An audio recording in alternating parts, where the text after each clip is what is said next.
Okay, the next talk is going to be about the random harvest. The random harvest is only certain people working on letting go of their dark traits. And those people rising in consciousness and then leaving the rest behind.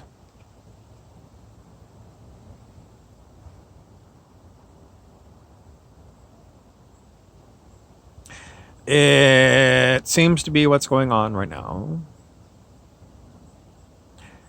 I call it random because these people are, they are concentrated in certain countries. If you look at the map that Dr. David R. Hawkins made of planet Earth, he did what is the collective consciousness of this country, and this country, and this country, and he made a map. And back in those days, let's say, I don't know, maybe it was the 1990s, the highest consciousness countries were what we consider the Western countries, Europe, North America.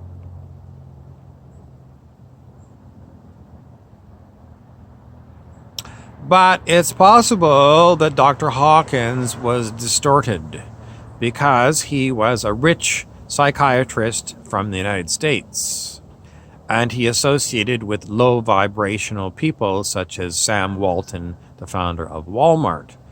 Dr. Hawkins distorted his work because he said that Sam Walton and Walmart were a blessing to America. Anyone who lived in a small town America, knows that Walmarts came in and killed their beautiful downtowns and their cultures. So how is Walmart a blessing? Well, they're cheap, but they pay the people cheap. And the Walton family are filthy rich. And then what happened was there were a number of disabled people that were being, that were hired to be greeters at Walmarts. And then somebody at Walmart headquarters decided, the greeting job is going to become a stalking job too. So all the people who can't do these physical labor things but were really good at greeting, sorry, you're fired. So I'm sorry, Dr. Hawkins, if you think Walmart and Sam Walton and his family are advanced, you're incorrect. So I do talk about Dr. Hawkins a lot, but I want to tell you I always look at the details.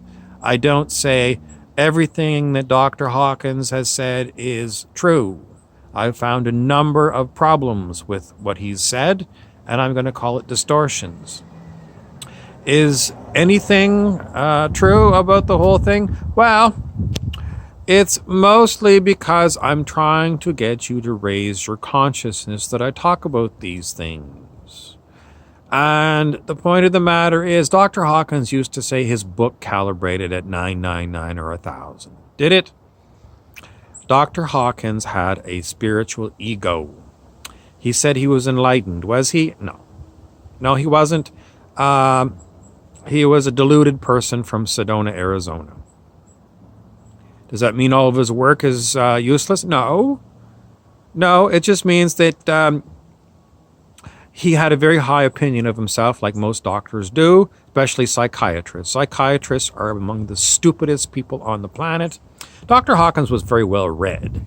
As far as psychiatrists go, he was, I don't know. He said that he took on patients that other psychiatrists couldn't fix. Is it true?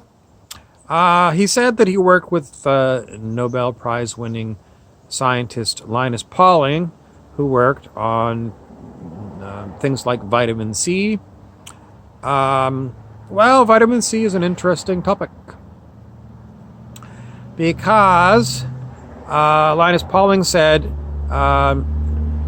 humans suffer from a deficiency of vitamin C a lot of the time because we don't make it in our own body. Big whoop. It is a big whoop. Many other mammals can make vitamin C from the food that they eat. humans and certain primates have got to eat it because the pathway in our system to make vitamin C is broken. Other animals have got enzymes that can convert other chemicals into vitamin C. And you need a lot of vitamin C to fight off things like cancer and colds and flus. So the person in biology, maybe in university, taking a biology course, would hear this and forget about it because they had to move on to other things they had to learn. But why is it that the human species can't make vitamin C? They have to eat it.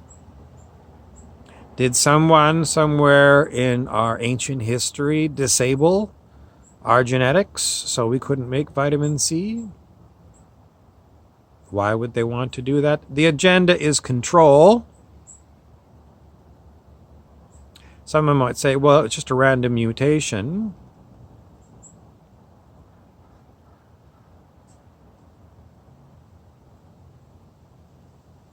It's curious that all humans have this problem.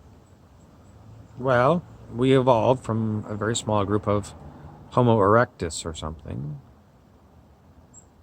I'm going to tell you, if it is true that it was done, someone who was advanced geneticists long ago in some other timeline were playing around with human DNA. Because I'm a conspiracy theorist. Anyways, it's a curiosity. Let's move along. Okay, we're going back to Colonel Cliff Serene, and he's going to talk about extraterrestrials. Okay, Doris Lessard talked in her book, it was a novel, The Sirian Experiments, about Sirians, that is extraterrestrials from the star Sirius, coming to Earth and working on developing Earth. And in the book, they said there was other star races who were also doing the same thing, and they didn't always agree on what was to be done. It sounds a lot like Star Trek, where there were different beings from different stars who were fighting over all kinds of things. The Klingons, the humans, the Cardassians, the Dominion, the Borg. Someone wants to say the Vulcans. I don't know, did the Vulcans fight? Yes, they did. The Andorians. These are all made-up names, but we're playing the reality game, and does that not mean, does it not imply that there's beings that are just like humans on other planets, other star systems, who are not too high in consciousness?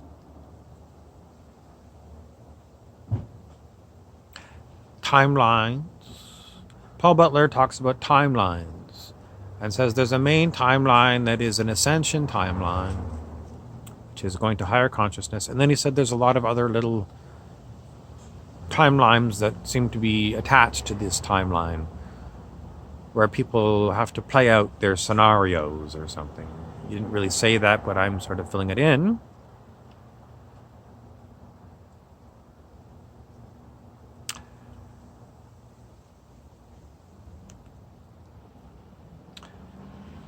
Insufficient data to try and figure it all out. We have got to move our feet and continue down the path. Now,